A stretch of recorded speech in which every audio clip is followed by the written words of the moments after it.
Hi, Lucy Woolhead and Dan Collins, new parents of gorgeous twins that are already making us coo. Lovely twins. And you say you're worried about being broke basically this winter, aren't you? Because you have £200 a month of spending money for your lovely little family of four. Yes. So what sort of things have you had to cut back on and how are you coping? The main thing was we're very, very careful doing our budget every month. Of course, since the girls came along, there's extra expenditures that are non-negotiable. So it's more, and we do have things like we have an elderly dog who costs a lot of money, again, not non-negotiable medication for him. So it's a case of finding where the rest of where we can cut corners, which is usually, obviously, usually the food budget or the grocery budget for us. But so it's a case of always very, very careful. It's the idea of going to sort of Tesco and sort of spending whatever you want. It sounds luxurious sort of thing, you know. It's a case of going to Aldi, you spend add your shopping up as you go around the supermarket, you know, and just be very, very, very careful with each penny that you can. And do you drive a car?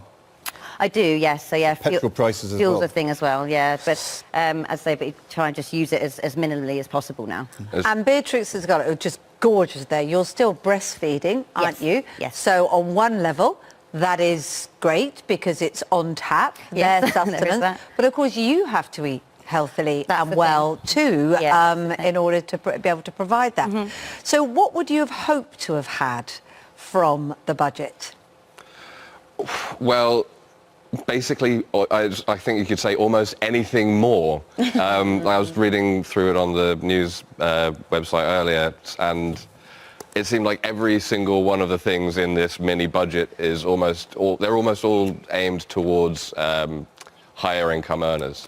Like the one thing that's going to really make any difference for us is the income tax cut. And because I'm lower income and Lucy's full-time looking after the girls, we're going to save maybe £100 a year. But with the energy price caps going up £1,000 a year, that's, you know, a drop in the bucket. Yeah, drop in the ocean. Well, we've also got, sorry, Ed. No, I was going to say the national insurance cut will benefit everybody in work, but people on the highest incomes will get 10 times the amount of people on the lowest incomes. The government says that will help make the economy grow faster and we'll all benefit. What do you think about that? Well, we've been trying trickle-down economics for a while now, and it's not trickled down yet, you know.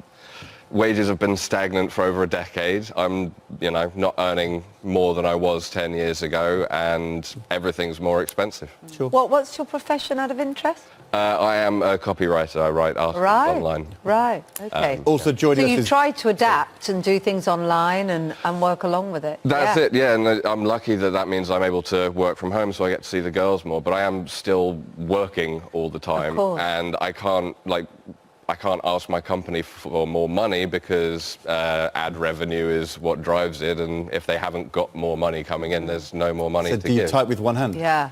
So, yes, baby in one arm and my type legs with up, the other. baby in the crook of my knee, and it's like, please don't do anything crazy.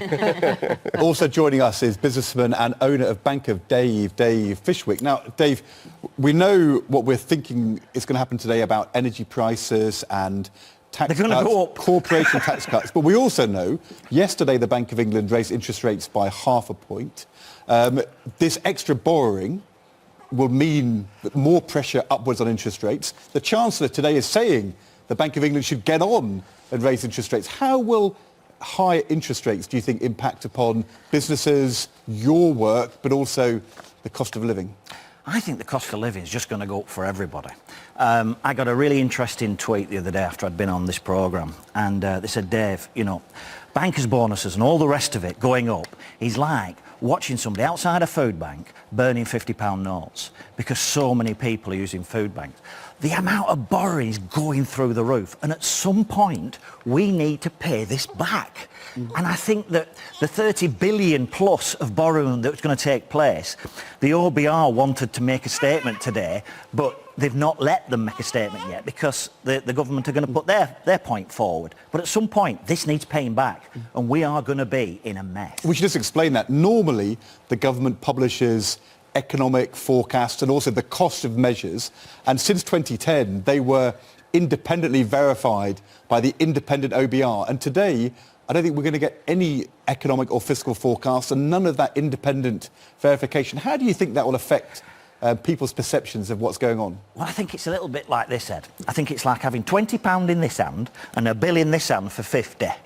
You feel like you've got 20, but you're 50. You know, we need to get back to the position where we are spending what we're earning. And if we're not careful, we're just kicking the can down the road and we're going to have a huge problem coming. However, I love the idea of tax cuts and anything that's going to help real people, Ed. But I feel that these cuts today and this budget today is very much based around people on higher income. I mean, 63 pence saving for Dan. I mean, let's be honest, that ain't going to make a great deal of difference. £100 a year, a couple of pounds a week, but the government energy prices going up. But the government will say the people on the highest incomes pay the most tax. So if you cut taxes, of course they're going to benefit more, and that will make people work harder and boost the economy. That's the argument. Well, I mean, to some extent, it's a decent argument. However, what I want to do is I want to see people on lower incomes benefiting more. I'll give you an example. I was in a business yesterday and they sell bacon butties. David and Christine Sandwich's shop. And she said, look, her energy bill's going to go up by 3 times. She can't put bacon butties up by 3 times, Ed. They'd be 12 or 13 quid a piece. You know, energy's going up, everything else isn't. We need to find a way of levelling things up. Well, interesting you say that, because we are later on going to hear more from the Chancellor about those plans, but we're joined now by the Levelling Up Minister. Paul Scully, one of your portfolios is Levelling Up. You're not from the Treasury, and I wonder how you feel looking at the measures that we're going to hear in detail later today, when the people in those areas that you've tasked with levelling up, particularly those on low incomes, will be desperate to hear something that helps them. Is there going to be a single tax announcement made today that benefits the lower earner more than the higher earner? Well, morning to you, Kate. And I think what you've got to look at is the whole suite of measures that the Chancellor announces, and I can't preempt what he's going to announce. But look, before I had this role, I was the minister in charge of the National Living Wage, which we've given the biggest cash increase over the last year that kicked in April. And a lot of the people at that level of pay don't pay tax. And so clearly there are direct interventions that we are making, that we will continue to make, and that we will no doubt add to as we flex to what's actually happening on the ground. But there are a number of other measures that you'll see. The one that's been touted, because we introduced the legislation yesterday, is a reversal of national insurance announcement that we made, levy that we made earlier this year. That's going to benefit when you keep the thresholds that were also increased earlier this year. About 30 million households, nearly 30 million people, about £500 over the next year. So that's one measure, but then look at everything else. So the issue, Mr. Scully, is that you are the Levelling Up Minister. Just take those 2 measures, the corporation tax rise not going ahead and then the national insurance rise not going ahead. Both of those were Liz Truss commitments. So we know they're happening today. They will disproportionately benefit companies and higher income earners in the south and southeast of the country. So how can you, as the Levelling Up Minister, be happy with the biggest tax measures benefiting people on the highest incomes in the south of the country? Well, look, first of all, let's just tackle the national insurance. As I say, nearly 30 million people will get a £500 tax cut over the next year on average with that. But people on the highest incomes will get 10 times the benefit on the lowest earnings. Ed, 6 months ago, people were arguing the exact opposite. Actually, what they were saying, that the national insurance increase will fall upon the poorest in our society more. But then Rishi Sunak changed it in July. So they never held accountable for that. But corporation tax is an interesting one, because what we're also doing, as well as the immediate support for people, is we need to promote growth, because we need to grow our way out of the situation that we're in at the moment. And what corporation tax reversal does is it encourages investment. It encourages people to look at the UK as a medium to long-term bet that they can actually come in, and instead of going to Ireland, instead of where they've got incredibly low corporation tax. Instead of going to America or Europe, they will come to the UK to base their investments. That's what we want to do, which will help stimulate growth, which will help increase the tax that take from the Treasury, which goes back into our vital public services. Can I ask you about the government's economic strategy? Because we know today there's going to be hugely expensive measures which the Chancellor is going to announce. In 2019, in your manifesto, you said that after 3 years of government, the current budget would be in surplus and the national debt would be on a downward path. Are those manifesto commitments still the policy of the government? Well, I mean, the national insurance reversal is also going back to our manifesto commitment. But on the budget deficit. Yeah, but look, what we didn't factor in that manifesto in 2019 was COVID. Clearly, and so. But Rishi Sunak, I'm sorry to interrupt, Mr. Scully. In the budget this spring, after the pandemic, the Chancellor Sunak, reaffirmed a commitment to the budget coming back into surplus and national debt on a downward path. And the Institute for Fiscal Studies say that paying for the measures today will mean the budget will be in deficit year after year, and national debt will be on a rising path, on an unsustainable path. So does this mean that you have dropped your 2019 manifesto commitments to sound finance? What I don't believe is, from what you just said about the IFRS, is that it's an unsustainable path. Clearly, borrowing is going up. We need to make sure that we can work our way and grow our way out of what is a global situation. But we want to make sure that in the UK that we're insulated against that by supporting people now. But we need to grow our way out of this and start paying back. The Prime Minister's been really robust about the fact that we will be paying down this debt in the medium term. We don't want to leave a big legacy. The IFS says the debt is going up year after year after year, and you're going to be borrowing over £100 billion every year for the next few years. The thing which I think is confusing for people is for years we were told that the only way to have a strong and sound economy was to get the deficit down, to reduce the burden on future generations. And now it seems the government is saying the opposite. It's only if we borrow more money to pay for tax cuts that we can make the economy grow. And can you understand why people find that a bit confusing? Yeah, I think what we're finding at the moment, Ed, is that we are in an unusual situation where a typically inflationary event, for example, would be when the economy is overheating, and then you bring in measures to actually dampen that down. What we're finding, we've got high inflation because of a stagnant labour market, because of global supply pressures, and because of the energy prices. But you've also but we've also got an economy that needs stimulating, and so we've got to tackle both of these things at the same time. And that's why we're going for growth. That's why we're going for growth that will actually then increase that tax take, that will actually help pay down that debt in the medium term. But we also need to be supporting people now with energy costs, which again requires that immediate support. But if the economy needs stimulating, why did the Bank of England raise interest rates yesterday to slow the economy down?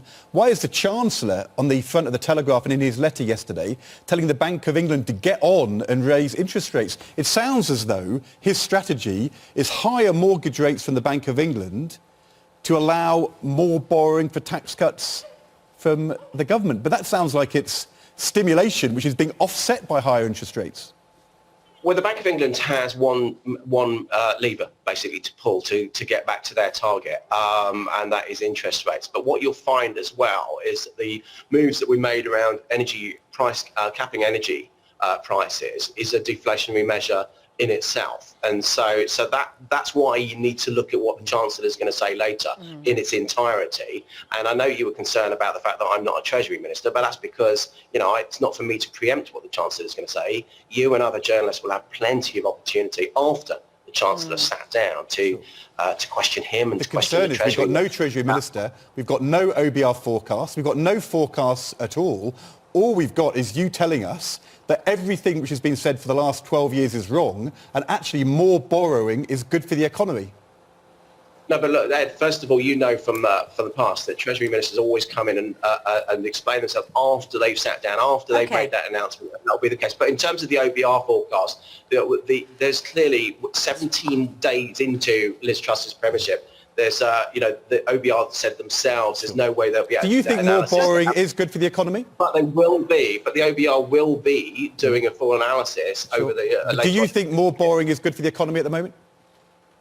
I think we are where we are. We have to... No, but is it good for the economy at the moment? It's good for people. It's good for people in this country. Many of you've had on, just earlier on, I saw at the end of your conversations with people struggling with their energy prices. Yeah. And we've got to tackle that. We absolutely have to tackle that, especially for those that are not paying tax. So we can't do anything.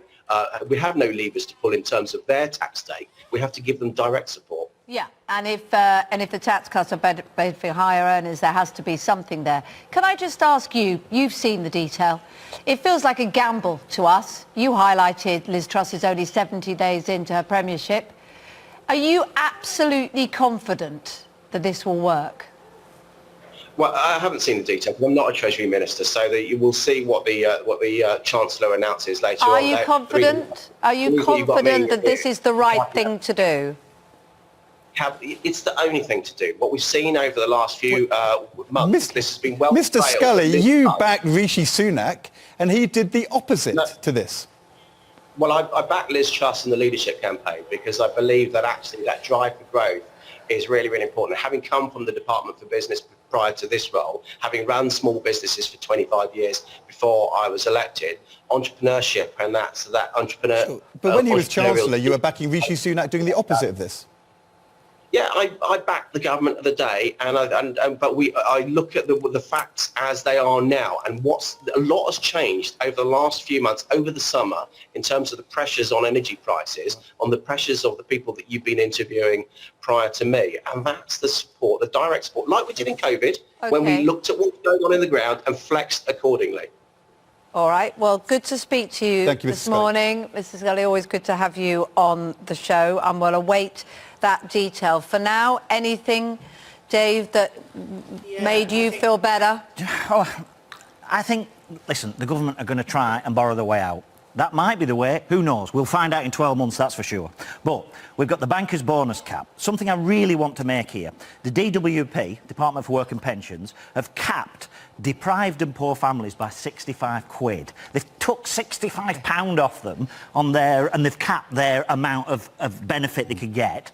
They're saying, look, do more hours, do this, down that. When you've got families like Dan and his wife, £65 is going to make a huge difference. But yet we're going to say to bankers, look, we're going to lift the bonuses. Which people argue then makes more short-term. It's just bonkers, the world's going mad. Did you hear anything